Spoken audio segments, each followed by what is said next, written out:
2024 లేదా 25లో డిగ్రీ లేదా బీటెక్ చదివారా? సాఫ్ట్‌వేర్ జాబ్ కోసం ఎదురు చూస్తున్నారా? అయితే కోడ్ జ్ఞాన్ 100 డేస్ కోర్సులో చేరండి, జాబ్ సాధించండి. ప్రస్తుతం మనతో పాటు లైవ్ కాల్ అందుబాటులో ఉన్నారు డాక్టర్ ముఖర్జీ గారు. ఒకసారి డాక్టర్ గారితో మాట్లాడదాం. నిజంగానే కరోనా కేసులు పెరిగాయా? పెరగడానికి కారణం ఏంటి? ఇది సీజనల్‌గా వచ్చే డిసీజేనా? లేకపోతే గతంలో మనం చూసినట్లు ఒక పానిక్ సిట్యుయేషన్ ఏమన్నా మళ్ళీ రాబోతోందా? ఇది ఎంతవరకు డేంజర్ బెల్స్, సిగ్నల్స్ ఏమన్నా మోగుతున్నాయా మళ్ళా? ప్రపంచవ్యాప్తంగా కేసులు పెరగడానికి రీజన్ ఏంటి? ఇవన్నీ కూడా డాక్టర్ గారితో మాట్లాడి మన డౌట్స్ అన్నీ క్లారిఫై చేసుకుందాం. డాక్టర్ గారు నమస్తే అండి. నమస్తే. డాక్టర్ గారు చెప్పండి.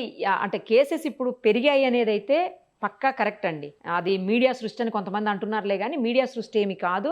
నిజంగానే కేసెస్ రైజ్ అయ్యాయి. బట్ ఏందంటే లాస్ట్ ఇయర్‌తో కంపేర్ చేసినప్పుడు ఈ ఇయర్ ఎందుకు పెరిగాయి అనేది ఒక పాయింట్. నెక్స్ట్ ఇదేమన్నా సీజనల్ డిసీజా? డిసెంబర్ నుంచి జూన్ మధ్యలో ఈ కేసులు పెరుగుతాయి. ఈ వైరస్ ఈ టైంలో ఎక్కువ వస్తుందని అంటున్నారు. అది ఎంతవరకు నిజము?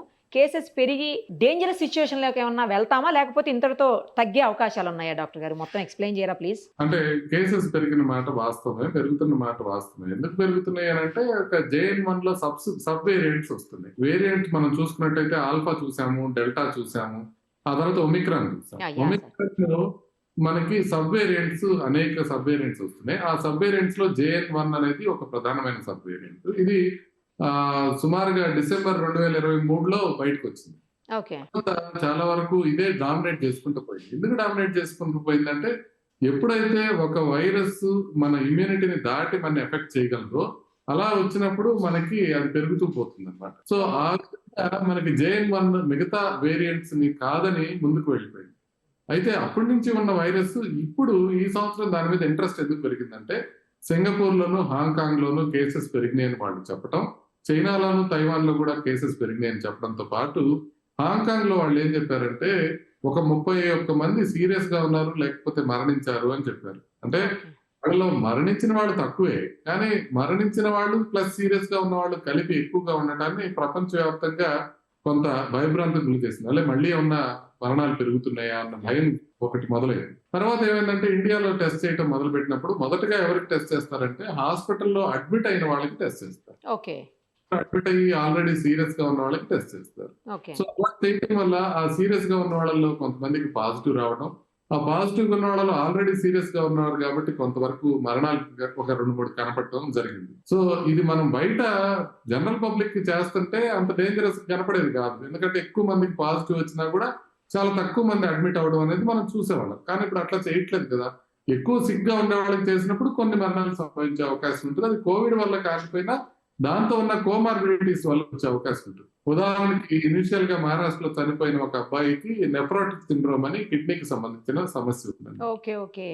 అతను బాగా సివియర్‌గా ఉన్నప్పుడు మనకు ఒకసారి కోవిడ్ ఇన్ఫెక్షన్ టెస్ట్ చేసి చూస్తే అది పాజిటివ్ వచ్చింది. అంతేగాని అతనికి కోవిడ్ వల్ల సివియారిటీ రాలా. సివియర్‌గా ఉన్న అతనికి మనం టెస్ట్ చేసాం. So, okay. అందుకని మనకి ఈసారి నంబర్స్ ఎక్కువ కనపడతా ఉన్నాయి. సో, అందుకే మనం దీన్ని ప్రమాదకరంగా మనం భావించాల్సిన అవసరం లేదు. కానీ ఒక్క విషయం ఏంటంటే ఇది మనకి డిసెంబర్ నుంచి జూన్ దాకా ఉంటాయా? లేకపోతే ఇట్లాంటి కరెక్ట్ సీజనల్ ఒక క్లిషేస్‌కి దూరంగా ఉంది కోవిడ్.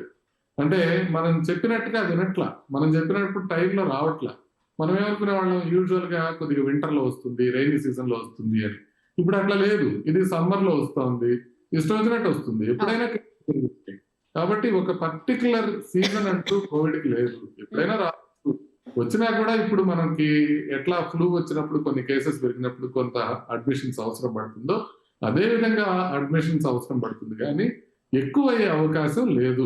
ఇంకోటి మీరు అడిగింది క్లియర్‌గా ఇప్పటి నుంచి మనకి ఎక్కువయ్యే అవకాశం ఉందా లేదా? యాహ్! సార్. ఎక్కువయ్యే అవకాశం ఉందా లేదా అని మనం ఎక్కడ చూడాలి? సింగపూర్‌లో, హాంకాంగ్‌లో, చైనాలో చూడాలి. ఎందుకనంటే వాళ్ళకి మనకన్నా ముందు కేసెస్ పెరిగినాయి కాబట్టి. ఓకే. అయితే సింగపూర్‌లో, హాంకాంగ్‌లో ఆల్‌మోస్ట్ మే 12 తారీఖు వాళ్ళు చెప్పారు కేసెస్ ఎక్కువగా ఉన్నాయనేది. హ్మ్. హ్మ్. తర్వాత ఏమైందనేది ఎవరు చెప్పట్లా. ఏ న్యూస్ మీడియాలో రావట్లా. సింగపూర్‌లో, హాంకాంగ్‌లో ఇప్పుడు మరణాలు ఎక్కువైనాయా లేదా అని.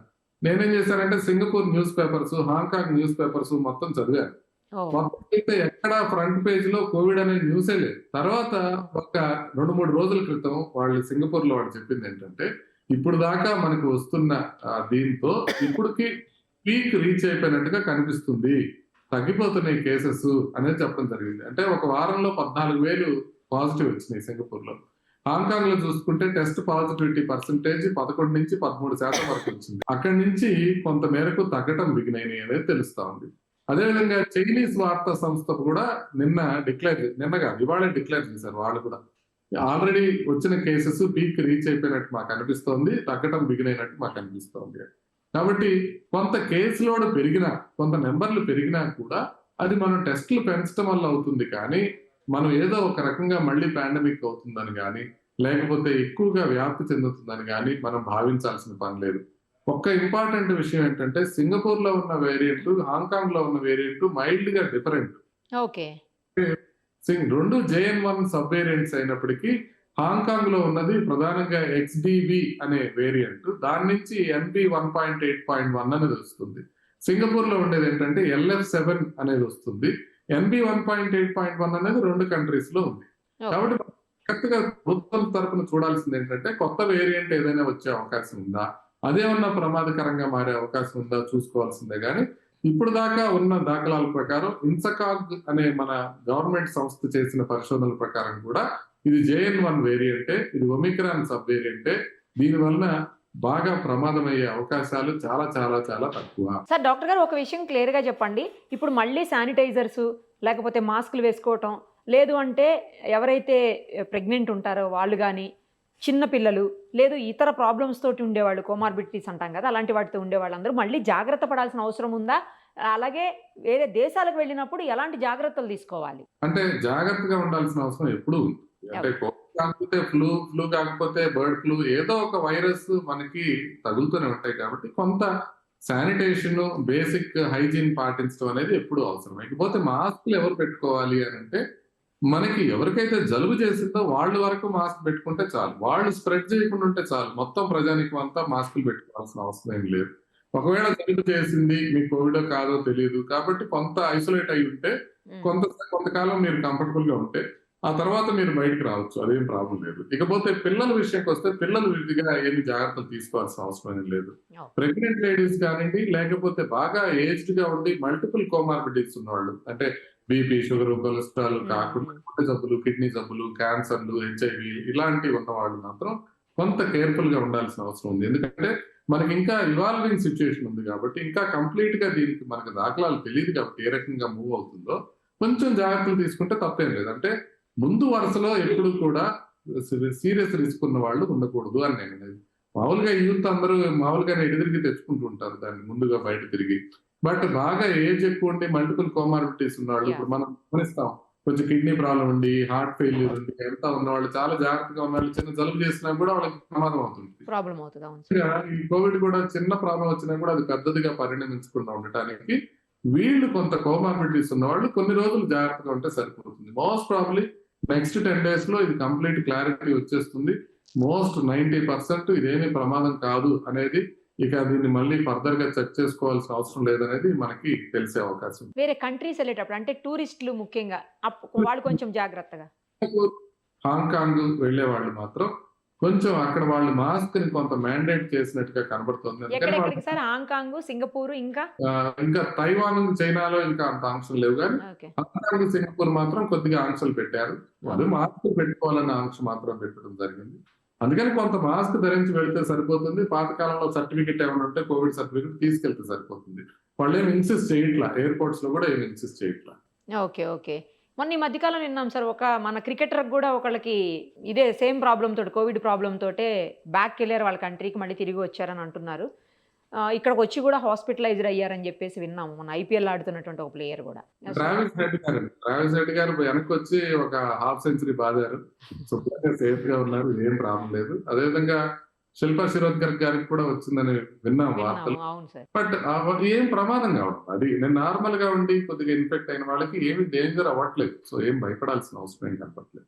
కాబట్టి పానిక్ అయిపోయి ఏదో జరిగిపోతుందనే టెన్షన్ అయితే అవసరం లేదు. అలాగే ప్రాణాల మీదకి వచ్చే పరిస్థితులు కూడా లేవు కదా సార్, ఆక్సిజన్ అవసరం పడేటువంటి సిచ్యుయేషన్స్ అయితే లేవు కదా, సాచురేషన్స్ పడిపోయి అవసరం 99% ఉండదు. అసలు ఏం భయపడాల్సిన అవసరం లేదు, రిలాక్స్ గా ఉండండి.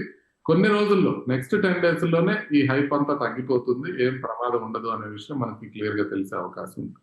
థ్యాంక్ యూ సార్, చాలా డౌట్స్ ని క్లారిఫై చేశారు. ఏదైతే పానిక్ అవుతారో ఆ పానిక్ అవ్వాల్సిన అవసరం లేదని, అలాగే మరో 10 రోజుల్లో క్లియర్ గా ఇది అసలు ఏంటి, ఎన్ని రోజులు ఉంటుంది, తగ్గిందా లేదా అన్నీ కూడా క్లారిటీ వచ్చే అవకాశం ఉంది. కాబట్టి let us wait sir. Thank you so much.